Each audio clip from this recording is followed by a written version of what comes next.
beekum san qabuun humna qabuun uummata Oromoo tajaajiluudhaaf tattaafadheetiin jira. Umrii hanga haftees hangam fayyaa qabaadheetti waan hin beekuu fi waan hin danda'u sirriirraan qusatu. Ashamaa akkam jirtu hordoftoonni Firankoo Deelii hayyuun siyaasaa fi aktiivistiin beekamaan Jawaar Mohaammed kitaaba haaraa mata duree hin gaabbu jedhu maxxansiisee torbaan dhufu magaalaa guddoo keenyaa Naayiroobiitti eebbisiisuuf akka jiru gaaffii fi deebii miidiyaa tokko wajjin taasiseen himeera. Akkasumas fuula feesbuukii isaa irratti maxxansuun isaa kan yaadatamudha. Waa'ee gaaffii fi deebii isaa kana waa'ee kitaaba kana kitaabni kun waa'ee maaliiti akkamiin maneedhaa keessa taa'ee barreesse haala siyaasa Itoophiyaa fi maaliif hin gaabbu akka jedhe irratti gaaffii fi deebii BBC waliin taasiseera. Waa'ee gaaffii fi deebii kana isiniif qopheessineera akka itti aanutti dhiyaatu.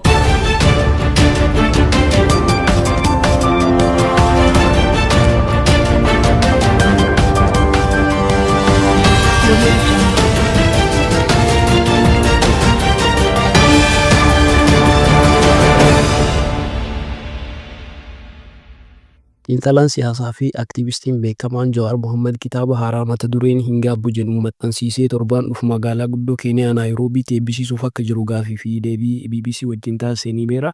Akkasumas fuula feesbuukii isaa irratti maxxansuun isaa ni yaadatama. Kitaabni kun afaan Oromoo fi afaan Amaaraatiin qophaa'uu kan dubbate yoo ta'u dabalataanis afaan Ingiliffaan qophaa'uu kaasuun garuu maxxansaaf akka hin geenye ibseera. Egaa kitaabni Jawaar mana hidhaa taa'uun barreesse kun yaadannoo jireenya isaa dhaloota hanga qabsoo jijjiiramaatti jiru kan of keessatti qabatu akka ta'e himeera. Kitaabni kun waa'ee maaliitii akkamiin mana hidhaa keessa taa'ee barreessee baasee haala siyaasaa Itoophiyaa fi maaliif hin gaabbu akka jedhe irratti gaaffii fi deebii BBC waliin taasise jechuun BBC'n fuula feesbuukii isaa irratti maxxanseera. Gaaffii fi deebii Jawaar waliin taasifame akkasiin kan dhiyaate jechuudha. Gaaffii BBC'n kitaaba mata dureen isaa hin gaabbu jedhu torbaan kana eebbisiisuuf akka jettu himtee jirta. Ergaan kitaaba kanaa maali jedhuun gaafatameef Jawaar deebii yeroo kennu qabiyyeen kitaaba kanaa yaadannoodha yookiin miimooriidha. Dhaloota kiyya irraa kaasee imala jireenya kiyyaati. Qabsoo qeerroo irraa jalqabee waan hojjetamaa ture barumsa ce'umsaa keessas waan ta'aa turedha. Mana hidhaa keessatti kanan barreesse amman maxxansee baasee mata dureen gabaabaan isaa hin gaabbu jedha. Yaadannoo imala jireenya kiyyaa fi qabsoo qeerroo Oromooti kan jedhu yoo ta'u haala siyaasa hawaasummaa fi dinagdee ani keessatti guddadhe muuxannoo jireenya koo yeroo Singaappooritti barachaa turee fi turtii koo Ameerikaa of keessatti qabatas jedheera.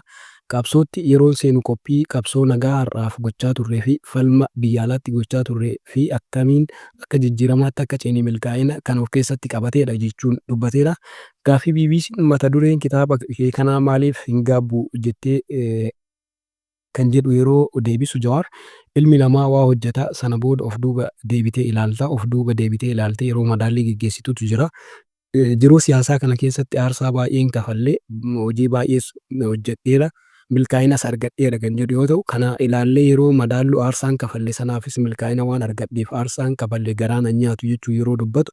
Kan biraa immoo hojiin hojjechaa ture keessatti namoonni aaran jiraachuu malu. Namoonni walitti bokkokuun jira. Sababa kanaaf qabsoo sana galmaan ga'uuf ture. Qabsoon kun ammoo waan galmaan ga'eef waan hin gaabbu hin jiru jechuun dubbateera. Yookiin akka loqoda warra bahaatitti sheenaa hin qabu jechuun ibseera jechuudha. Gaaffii BBC'n eessatti barreessitee mana hidhaa teessee barreessitee moo jechuun gaafatameef Jawaar deebii yeroo kennu mana hidhaatti barreesseen iccitiidhaan baasaa ture. Harkaanaan barreessee ture. Ergasii taayippii ta'eera jechuun dubbateera. Jalqaba irratti mana hidhaatti waraqaa galchuun hin eeyyamama ture. Qaallitti erga gallee garuu dhorkamaa ture jechuun yeroo dubbatu garuu waan achitti barreessite baasuu hin dandeessu. Kanaaf maqaa isaanii ibsuu hin barbaanneef malee poolisiin tokko yeroo waraqaan akkanaaf hin galle na dhorkan dhaga'uu dhoksee naaf galchaa ture jechuun dubbateera. Isan barreesses dhoksaan baasuudhaan namoonni na gargaaran jiru. Waan manni hidhaa si barsiisu tokko akkaataatti dhoksitee waa mana hidhaa keessaa itti baastuudha. Yeroo mana hidhaatii bahee haalli yeroo sana ture gaarii waan hin turreef uummanni qalbiidhaan dubbisuuf haalli mijataan hin turre. Ergasii gulaalaa fi sirreessaa ture. Kana caalaa turuu hin qabu jedheen amma baasuuf murteesse jechuun deebii kenneera. Gaaffii kitaaba kana keessa uummanni dubbisu waan haaraati kana dura hin dubbanne yookiin ifa hin goone argataa jedhuuf deebii yeroo kennu akkas jechuun dubbateera. Waggoota darban keessa wantoonni hedduun saffisaan jijjiiramaa turan kanaaf waan inni yaadadhuu fi ilaalcha kiyya irraa waan hedduu argatu jedheen yaada jechuun dubbateera. Kitaabichi waa'ee siyaasaa Itoophiyaa hangam takka tuqa jechuun gaaffii gaafatameef Jawaar akkas jechuun dubbateera. Mana hidhaa keessa kitaaba 2 barreesseen ture hanga ammaa waan keessa darbee fi biyya keenyatti yoo maaltu hojjetame rakkoo mudate keessaa baate kan jedhu barreesseen ture. Kitaabni ammaa kun fuula 500 qaba. yoo sun irratti dabalame gara 1,000 deema. Kanaaf kutaa lamaan barreessuuf murteesse. Kan lammaffaa waa'ee imaammata karooraa fi sagantaa akkasumas kan qabaatu bara dhufu kanan baasu ta'a jechuun dubbateera. Haala siyaasaa Itoophiyaa sana boqonnaa tokko gara dhumaarratti waan akeeku qaba garuu bal'inaan miti kan lammataa keessatti haalaan ibsameera jechuun dubbateera. Gaafii kitaaba kee kana maaliif biyyatti hin baasne haalli mijataan siif hin uumamne jedhuuf deebii yeroo kennu yaallee turre akkuma beektu biyyicha keessa kitaaba eebbisiisuuf dhiisii hafuura baafachuun ulfaataadha. Ani dura gara biyya Awurooppaatti eebbisuufan yaalee ture. Sana booda hawaasni as jiraatu asitti eebbifamuu qaba jennaan asitti eebbisiisuuf murteesse. Sana booda Awurooppaa keessa Jarman, UK gara Ameerikaattis deemee kan eebbifamu ta'a jechuun dubbateera.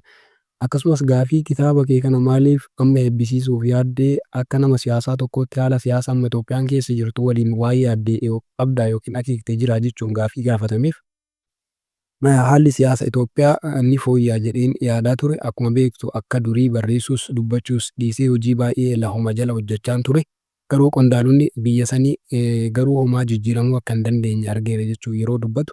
Kanaafuu kana caalaa eeguun homaa wanti fooyya'aan argamu waan hin dandeenyeef hojii gara fuulduraatti hojjechuuf yaadneef akka toluu fi uummannis akka irraa dubbatuuf hubannoo uumuuf amma baasuuf murteesse jechuun dubbateera. Gaafiin biraa kitaaba kana irraa uummanni deebii akkamii akka kennu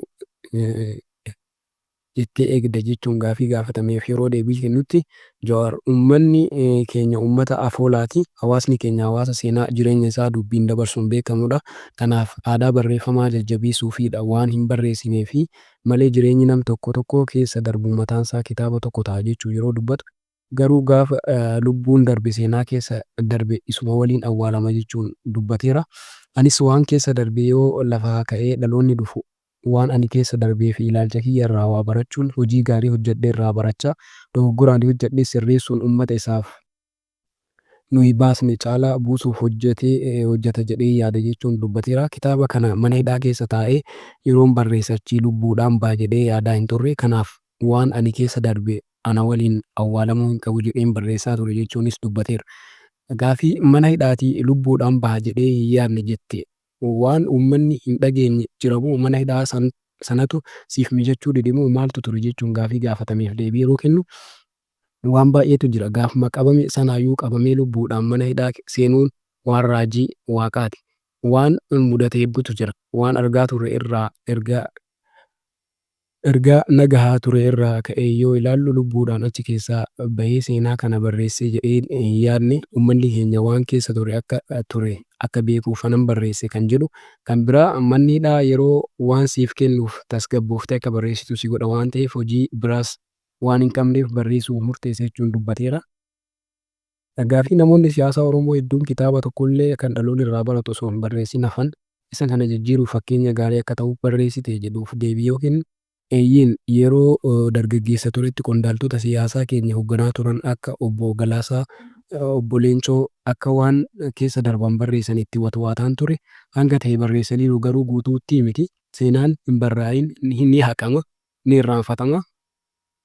Waan uummanni keenya keessa darbe waan xiqqoo miti.